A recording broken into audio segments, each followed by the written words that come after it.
Obsessive compulsive disorder OCD एक गंभीर मानसिक बीमारी है जिसमें व्यक्ति के मन में एक ही विचार बार बार आते हैं।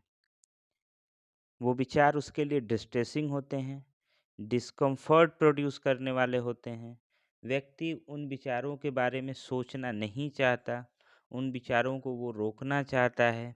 वो चाहता है कि ये विचार मेरे दिमाग में, मेरे मन में न आए, लेकिन उसके बाद भी ये विचार बार बार उसके मन में आते हैं और व्यक्ति इन विचारों से अपने आप को घिरा हुआ पाता है। ऑब्सेशंस कई तरह के होते हैं। मैं सीरीज़ ऑफ वीडियोस बनाऊंगा और एक एक तरह के ऑब्सेशंस के बारे में केस के एग्जाम्पल के साथ बता करके आपको समझाने की कोशिश करूंगा कि ये ऑब्सेशंस किसी भी मरीज के जीवन में कितना गंभीर व्यवहारिक और इमोशनल परिवर्तन लेकर के आते हैं।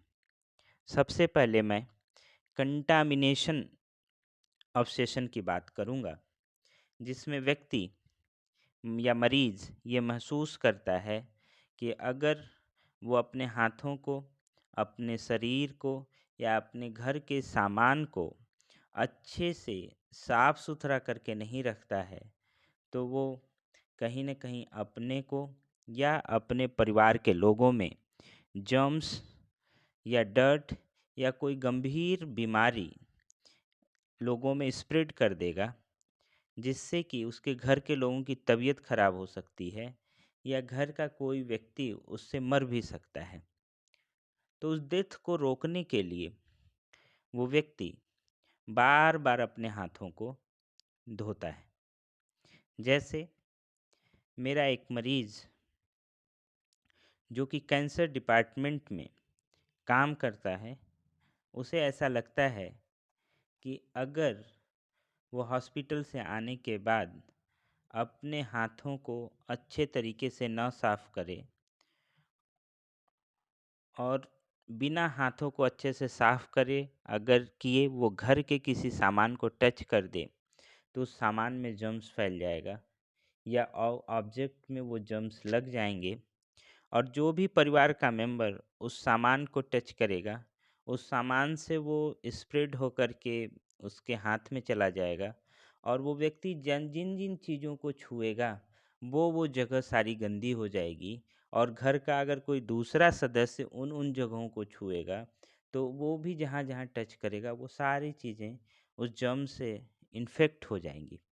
इन चीज़ों से बचने के लिए वो दिन भर में कम से कम 40 बार अपने हाथों को धोता था। कई बार वो नहाने में भी बहुत लंबा समय लगाता था। वो कम से कम बाथरूम में जाने के बाद 2 से ढाई घंटे में ही नहा के निकल पाता था। वो अपने कपड़ों को कई बार साफ करता था और जब भी कपड़ों को साफ करना एक बार शुरू कर दे तो वो काउंट करके ही साफ करता था। वो 5 बार, 10 बार, अगर वो बीच में अगर कहीं भूल जाए कि उसने कितनी बार कपड़े को धुला है तो वह पुनः फिर से एक से प्रारंभ करके कपड़ों को फिर से धोना शुरू करता था। ऐसा करने से उसका अधिकतर समय अपने हाथों के साफ सफाई, घर के साफ सफाई, अपने शरीर के साफ सफाई में ही जाता था, जिससे उसकी जॉब जो करने की एफिशिएंसी थी वो बहुत कम हो गई। वो अपने दोस्तों के यहाँ आना जाना बंद कर दिया। वो आने के बाद घर में केवल अपने रूम में ही बैठता था और ऐसा कोशिश करता था कि उससे घर का कोई भी सामान टच न हो, कोई परिवार या व्यक्ति उससे न टच हो। वो अपने रूम में ही बैठा रहता था। इस तरह की गंभीर व्यवहारिक और इमोशनल समस्याएं, ये ऑब्सेशंस किसी भी व्यक्ति के जीवन में लेकर के आते हैं। अगर किसी भी व्यक्ति में इस तरह की समस्या है तो इसका इलाज संभव है। कृपया वह किसी भी मेंटल हेल्थ प्रोफेशनल से इन चीज़ों के लिए हेल्प ले और अपने इस